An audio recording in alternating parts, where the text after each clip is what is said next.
There was no longer a place for me in your family photos. Among the glossy prints spread across the dining table, I alone had been erased. The Photoshop work was flawless. Where I had stood, Mother's white rose bouquet was naturally positioned, making it appear as though we had always been a family of four. The sound of Father's fingertip lightly tapping the edge of the photo broke the silence. Perfect. His voice carried satisfaction, not a trace of guilt. A family photo worthy of Parker's new home. Mother said nothing. She simply fidgeted with her pearl necklace, as always. I stood 3 steps behind them, my hand on the front door handle, watching. 2 suitcases and 3 cardboard boxes. 25 years of life reduced to this much luggage. Since Sierra isn't here anymore, Parker's voice echoed down the hallway. It's natural to exclude her from family photos, right? Natural. The sound of something decisive breaking inside my chest. I turned the door handle quietly and walked toward the morning light outside. I didn't look back. This was the end. But reaching this moment required 3 days of discovery and decision. 3 days ago, I was still part of their family. 3 days ago, Parker's graduation celebration at our home's dining table in suburban Chicago. I traced the rim of a crystal water glass with my fingertip. Perfectly arranged glasses sat in orderly rows around Father's mahogany table. The house had become a museum for Parker's graduation celebration. White roses spilled from Mother's finest vases. Chandelier light made the china gleam, and Father's imported scotch circulated among his golf buddies. 23 years old, college graduate. The golden sun, complete. Father rose from his seat at the head of the table and tapped his crystal glass with a silver spoon.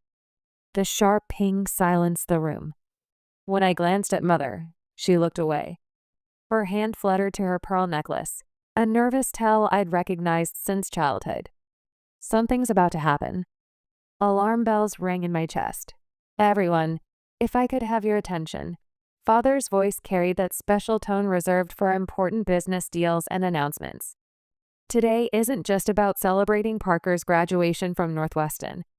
Across the table, Parker straightened his shoulders beneath his tailored blazer. His smile held the confident expectation of someone who'd never had to wonder if good things were coming his way. "Catherine," Father called, and his secretary appeared from the hallway with a small wrapped box tied with a blue ribbon. Father handed it to Parker with ceremonial solemnity.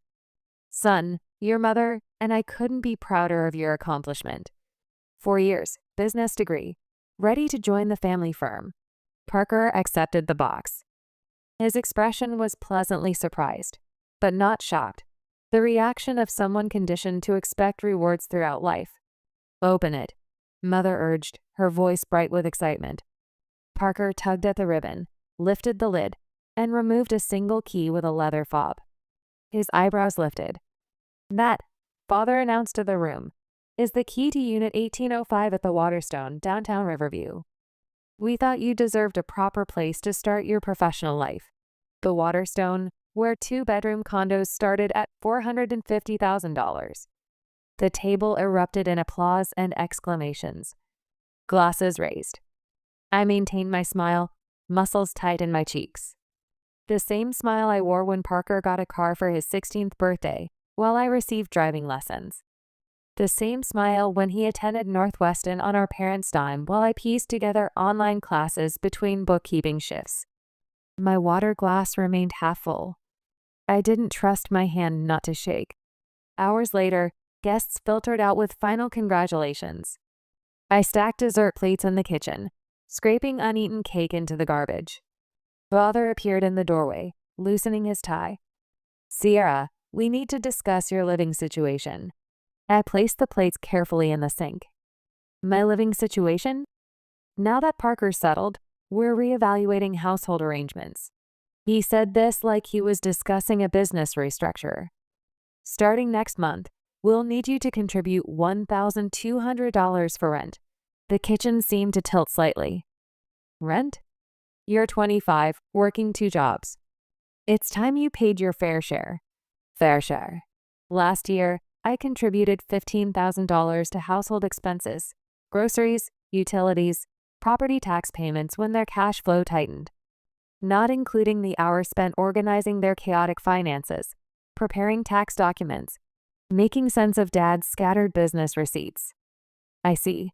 My voice remained steady while something cracked inside my chest. It's what adults do, Sierra. Pay their way. Behind him, Parker passed the doorway, new key twirling around his finger as he headed upstairs. This moment isn't unexpected. It's the culmination of a pattern so familiar I should have anticipated it. Me working late nights on family bookkeeping while Parker went to parties. Dad dismissing my accounting certification progress as glorified bookkeeping while funding Parker's business degree. Mom telling her friend on the phone last month, "Boys hushed, but not enough. Parker is our family's future." I placed my hands flat on the counter. May I ask why there's such a difference in how you're treating us? Dad's expression shifted to impatience. When you accomplish something like graduating college, we'll talk. I'm 3 credits away from completing my accounting degree. Silence stretched between us. Something flickered across his face, surprise quickly masked. He didn't know. Or didn't remember. That's nice, he recovered. But Parker finished at a real university, not some online program. I nodded once, the movement controlled. Thank you for clarifying. Later in my childhood bedroom, I pulled out my record book, 5 years of financial contributions meticulously documented, evidence of my invisible work. Behind it on my bookshelf sat Grandma Clara's photo album. I removed it, turning to a photo of us at her lake house. Me at 12, her arm around my shoulders, both of us smiling at something just out of frame. I flipped to the back of the album where she kept important notes. A small index card slipped out, her elegant handwriting still clear. SB. Trust fund $250K. My hands grew still. SB. Sierra Bennett. I reached for my phone and texted Aunt Susan. I need to talk about Grandma Clara's trust. The text sent with a small swoosh sound, like something being set free. 2 days ago, the truth revealed the vinyl booth at Cassidy's diner squeaked beneath me as I shifted my weight. 30 miles from home, this dated roadside establishment, with its perpetual smell of bacon grease, served a purpose beyond its mediocre coffee. Nobody from my parents' social circle would be caught dead here. Aunt Susan slid into the booth opposite me, her silver-streaked hair pulled back in a loose bun. Dark circles beneath her eyes betrayed a sleepless night. She clutched her purse against her chest like armor. "You look just like Clara," she said softly, studying my face. "She'd be so proud of the woman you've become." The waitress deposited 2 mugs of coffee on the table. I wrapped my hands around mine, seeking warmth rather than caffeine. "Thank you for meeting me," I said. "I found something in Grandma's photo album." Susan nodded, lips pressed tight, her fingers drumming against her purse in a nervous rhythm. "I've been waiting for this conversation for 3 years." Susan reached into her purse and pulled out a manila folder, worn at the edges. She hesitated, then slid it across the table. "Clara established this trust when you were 16, she said. $250,000 for your education and future. I was the witness, but Robert had power of attorney after her stroke. I opened the folder with steady hands, though my heart hammered against my ribs. The document on top bore the letterhead of Jameson Financial Trust. My name in bold type, Sierra Elizabeth Bennett Educational Trust. He took it. I said, the words flat rather than questioning. Susan's eyes filled with tears. I suspected, but I didn't want to believe my own brother capable of this. I flipped through bank statements, each page a fresh revelation. Systematic withdrawals beginning in 2018 and accelerating through 2020. The timing aligned perfectly with Parker's college tuition payments. Northwestern University's name appeared repeatedly in the transaction details. Grandma specifically set this up for you, Susan said. She worried about how Robert favored Parker. She wanted to ensure you had educational opportunities regardless of your parents' choices. My fingers stopped at a transfer authorization form. At the bottom, my signature. except I never signed it. This isn't my signature, I said, voice tight. Susan reached across the table, her hand covering mine. I know. The diner seemed to recede around me as I stared at the forgery. Not just fraud, but betrayal on the most personal level. When did these transfers happen? I asked, flipping back to the largest withdrawals. Susan hesitated. The main transfers were in April of your senior year, April 2018. The month I spent 3 days in the hospital after collapsing from exhaustion. 3 days I barely remembered through the haze of sedatives and sleep. A memory surfaced. Dad bringing paperwork from school to my hospital bed. Me signing without reading, trust implicit despite our differences. They used my hospitalization. The words tasted like metal. Who forged the later signatures? Susan looked down at her untouched coffee. Parker has always been good at mimicking handwriting since childhood. Something clicked into place. The caricatures Parker drew of teachers in high school, the forged excuse notes, the joke signatures he practiced, skills encouraged and laughed at within our family. This was never about me not being good enough. They knew exactly what they were doing. One day ago, the drive home felt longer than 30 miles. I parked in the driveway but remained in the car, scrolling through my phone to collect my thoughts. Mother's Instagram page appeared in my feed, a photo from Parker's graduation party, everyone smiling beneath filtered perfection. The caption read, "So proud of our perfect family. Parker's success and Sierra's uniqueness. Blessed mama, proud parents." Uniqueness, the word she used when she couldn't find actual accomplishments to celebrate. I entered the house through the side door, voices carrying from Father's study. The door stood ajar, just enough for me to see my parents and Parker huddled around the desk. "The Anderson account should be your first priority," Father said to Parker. "It's the cornerstone of the family business. Eventually, all of this will be yours to manage."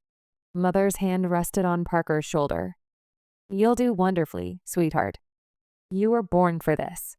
Their vision of the future snapped into focus with crystal clarity. My contributions were expected, Parker's reward. My labor was an obligation, his preparation for inheritance. In my bedroom, I pulled out my phone and dialed a number I'd saved for years but never used. Mark Delaney's office answered with a crisp voice. "This is Sierra Bennett," I said. "I need to speak with Mark about a trust fund established by my grandmother, Clara Bennett." 20 minutes later, I was walking Mark through the documents, his face growing increasingly serious on my laptop screen. "Sierra, this isn't just unfair, it's illegal," he said finally. "Multiple counts of fraud, forgery, misappropriation of fiduciary funds. Your father could face serious consequences." I stared at the documents spread across my bed. "I don't want revenge. I want what's mine and then peace." Mark nodded. "I understand. We'll handle this with discretion but firmly." When I returned from the bathroom, a document lay centered on my bed, a rental agreement, my name typed neatly at the top. Monthly rate, $1,200. Clause 8B highlighted in yellow. Failure to make timely payments will result in immediate termination of residency. Mother appeared in the doorway, fingers twisting her wedding ring. "Your father just wants you to learn responsibility," she said, voice soft but unconvincing. I looked at her directly. "I've been responsible since I was 16. She opened her mouth, closed it again. No defense came. The silence spoke volumes. Departure morning before dawn. I packed methodically. Essential documents, financial records, clothing, family photos showing Grandma Clara. I left my childhood stuffed animals arranged on the bed. Sentinels of a past I was finally ready to leave behind. The attic yielded one final discovery. Grandma Clara's journals, dusty but intact in a cedar chest. I flipped through pages of elegant handwriting until a passage caught my eye. "I worry about Robert's influence on the children, especially Sierra. He views her strength as competition rather than legacy. I must protect what I can." I placed a handwritten letter on my perfectly made bed, 3 pages detailing every contribution I'd made to this household, every betrayal I'd documented, every truth I now understood. The front door closed behind me with a quiet click. No dramatic slam, no tearful goodbye, just the soft sound of one chapter ending and another beginning. New beginnings. The morning sun glinted off Lake Michigan as I pulled into Aunt Susan's gravel driveway. Her cottage, weathered cedar siding with white trim nestled among tall pines that whispered in the Michigan breeze, sat a world away from suburban Chicago, a world away from them. I cut the engine and sat for a moment, hands tight on the steering wheel. The 2-hour drive north had given me time to cycle through every emotion, rage, grief, betrayal, until I arrived at something steadier. Determination. Susan appeared on the porch, wiping her hands on a faded apron, her silver-streaked hair caught in the wind. She waved, and something in her smile reminded me so much of Grandma Clara that my throat tightened. "You made it." She hurried down the steps, pulling me into a hug that smelled of cinnamon and coffee. When she stepped back, her eyes were bright with unshed tears. "Your grandmother bought this place for me, you know," she said. "She believed in taking care of the family properly." The word properly hung between us, the very thing my parents' treatment wasn't. Inside, the cottage was all warm wood and worn comfort. A bay window overlooked the lake, catching morning light. Susan showed me to a small bedroom with twin beds covered in handmade quilts. "The other room has better light," she said. "I thought you might want it for studying." The second bedroom had been transformed. A desk faced the window with a view of water and sky. A lamp, extension cords, and office supplies waited in neat arrangements. "I remembered you mentioning needing 3 more credits," Susan said simply. "Figured you'd want to keep going." My throat tightened again. Such a small kindness, acknowledgement of my goals, yet so foreign. I set up my laptop, arranged my textbooks, created a makeshift office. While the files downloaded, I stood at the window. The lake stretched blue and vast, a stark contrast to the desolation inside me. 3 credits. Just 3 more credits before I had what they said I never would. The pursuit of justice that evening. My phone began its predictable symphony. "Mom, Sierra, please tell us where you are. We're worried sick." "Mom, your father isn't himself. Please come home so we can talk." "Mom, at least tell me you're safe." I placed the phone screen down on the table, but not before seeing Dad's email notification. Subject: Family financial documents. "Sierra, return all financial records immediately. Your removal of these documents constitutes theft of family property." Susan watched me from her armchair, a book forgotten in her lap. "They'll keep trying," she said softly. I nodded, picking up my phone one last time. A text from Parker appeared. "Dad's furious." "What did you take?" Not "where are you?" Not "are you okay?" Just concerned for what their father might have lost. I powered off the phone completely. They're more worried about the documents than about me. Susan's mouth tightened. I'm not surprised. The next morning, Mark Delaney arrived. Aunt Susan's lawyer friend looked nothing like I expected. Weathered face, flannel shirt, more lumberjack than attorney. But his eyes were sharp as he reviewed the trust documentation spread across Susan's kitchen table. "Your grandmother was thorough," he said, tapping a clause with his index finger. "Robert had fiduciary responsibility. Using these funds for Parker's education was a clear breach." I pushed forward another document. "He forged my signature here and here." Mark nodded, making notes. "We'll start with a formal letter. Give them a chance to make this right." "They won't," I said, certainty cold in my stomach. "No, probably not," Mark agreed. "But the court will want to see we tried." Later, while scanning bank records, I discovered something that stopped my breath. The down payment for Parker's condo came directly from the trust. Mark took the statement, whistled low, not even attempting to hide it by that point. The certified letter went out the next day. I pictured it arriving at their perfect house, my father's face as he signed for it, the bomb of legal language detonating in their carefully constructed world. Degree completion and court preparation life at the cottage fell into rhythm. Morning classes online, afternoons helping Susan with her garden, evenings reviewing for my final accounting exam. The lake became my constant, sometimes glass still, sometimes storm-tossed, always there. 2 weeks after arriving, I submitted my final exam. The screen flashed my score immediately, 97%. Susan insisted on celebrating. She brought out a bottle of champagne and 2 flutes that had belonged to Grandma Clara. "To your persistence," she toasted. I clinked my glass against hers, a bittersweet ache blooming beneath my ribs.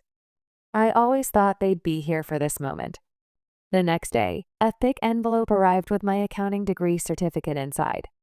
Seeing my name in formal script, Sierra Elizabeth Bennett, struck me as both victory and indictment. I'd done what they said I couldn't, without what they owed me. The celebration was short-lived. Mark called with news. Your father's attorney responded. They're denying everything. His voice tightened. Sierra, they've included your hospitalization records as evidence you're mentally unstable and financially irresponsible.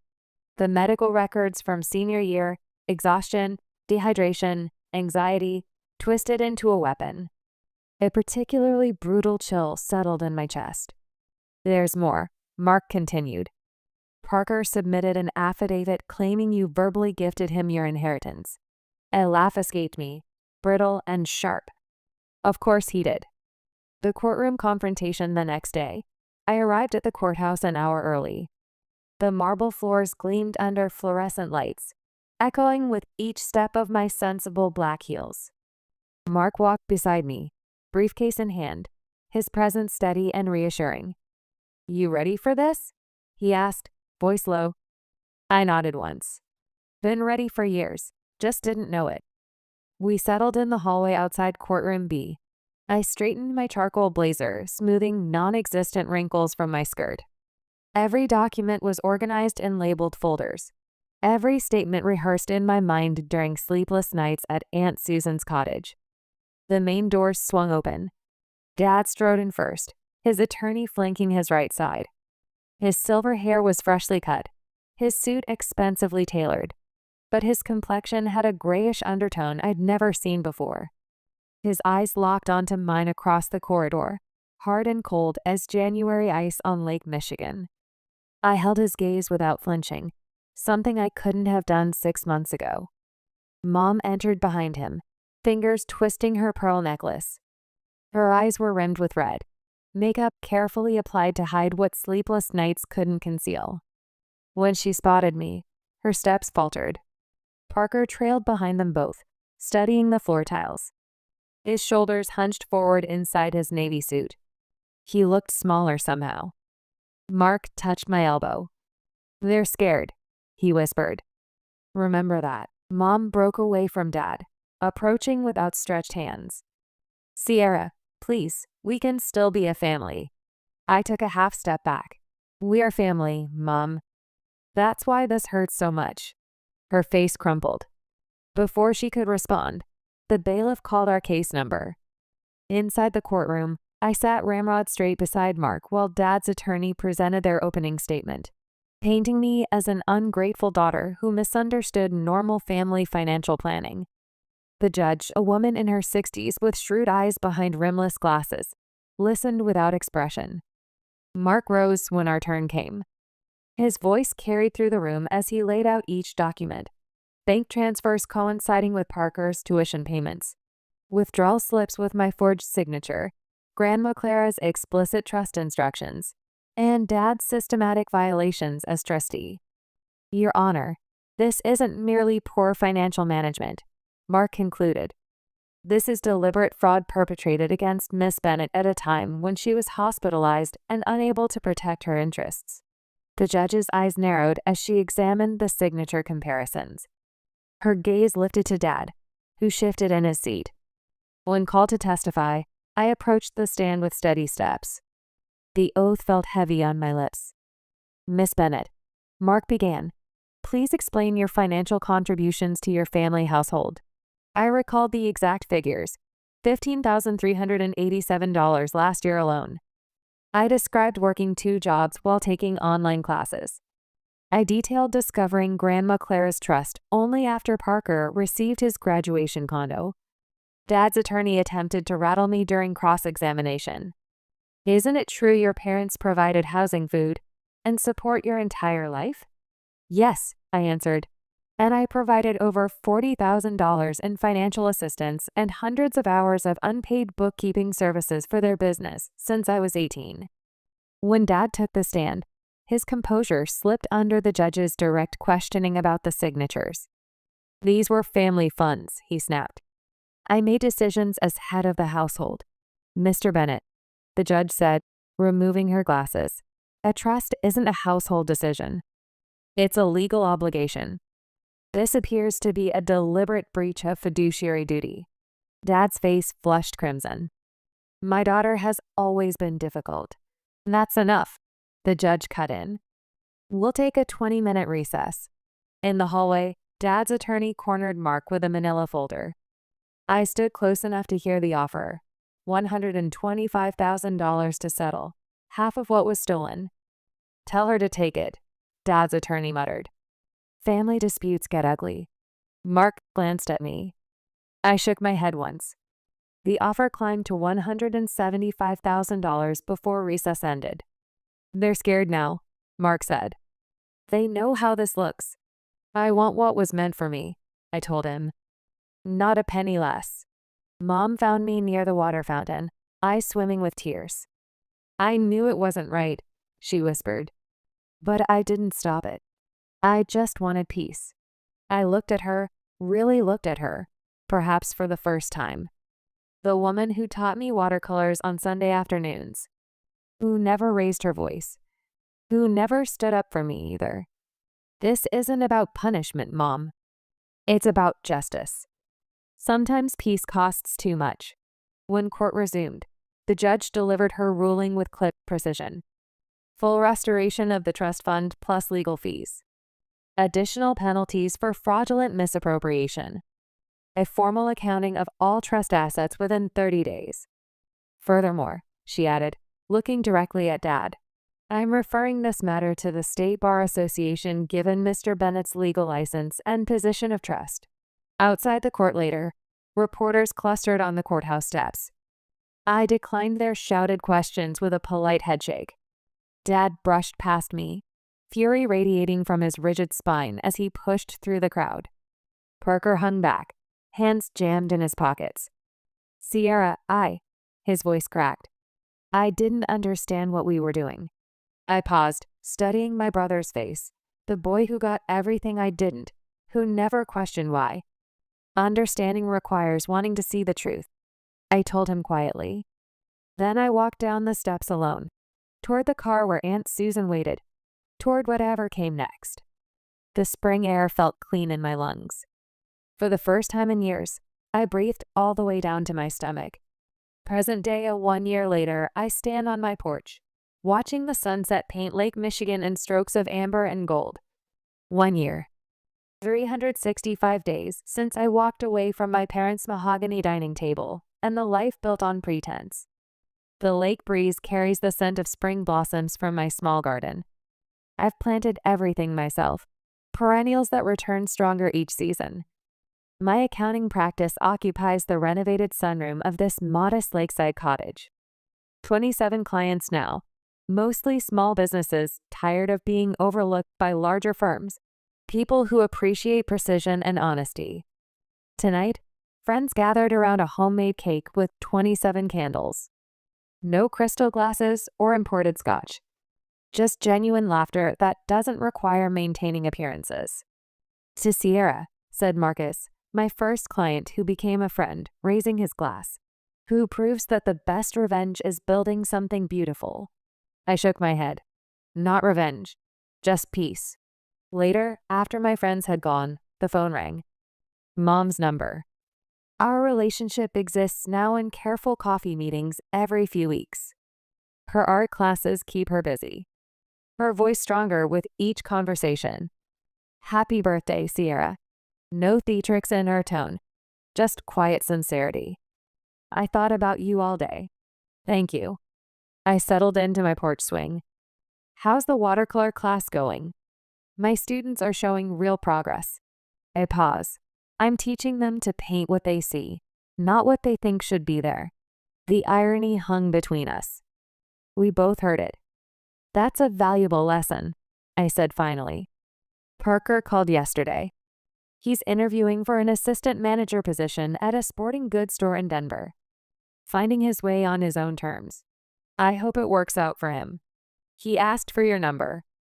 I said I'd check with you first. Growth comes in small steps. You can give it to him. After we hung up, I retrieved Grandma Clara's journals from my bookshelf. They'd become a roadmap through my own history. Her elegant handwriting chronicled 3 generations of Bennett family patterns, the favoritism shown to sons, the daughters expected to accommodate and support without recognition. The cycle ends with you, she wrote in her final entry, as if she knew I would someday read it. Last week, I met with Zoe, a 22-year-old starting her own graphic design business. She brought messy finances and dreams too big for her 1-bedroom apartment. Everyone says I should get a real job first, she told me, uncertainty creasing her forehead. Build something that reflects your values, not others' expectations, I replied, surprised by the certainty in my voice. The foundation matters more than how quickly the walls go up. The Christmas card from Dad remains unopened in my desk drawer. Some bridges stay burned by choice, not accident. From my porch, I can see the entirety of my rebuilt life, the garden I planted, the office where I work, the kitchen where I cook meals that nourish rather than impress. Everything chosen, nothing inherited except Clara's watch on my wrist and her wisdom in my decisions. The greatest inheritance wasn't the trust fund that secured my freedom, though I remain grateful for Clara's foresight. It was the courage she modeled, the willingness to recognize when walking away creates more value than staying. Sometimes the bravest thing isn't fighting for your place at a table set by someone else. It's building your own table, measuring the wood yourself, and inviting people who see you clearly to sit there. Epilogue: the family photo arrived in the mail the day I finished my first meeting with a new client. A thick envelope with no return address. Inside, a simple white card. You are family too. Mother's handwriting. The photo was different. No perfect poses. Instead, a natural moment in my lakeside garden. Me and Aunt Susan, friends. Our faces bright with genuine laughter. I secured the photo to my refrigerator with a magnet. This is what family photos look like. Chosen people, chosen love. My phone buzzed with a text. A photo from Parker. Him in a sporting goods store uniform against the backdrop of Denver's mountains. His smile was quiet, more genuine than before. Got the job. Pay isn't great, but it's what I earned myself. I typed my response. I'm proud of you. And I truly meant it. As sunset painted a golden path across the lake, I sat at my table. The one I measured, built, and filled with love. Sometimes the best family photos are with the family you choose, not the one you're born into.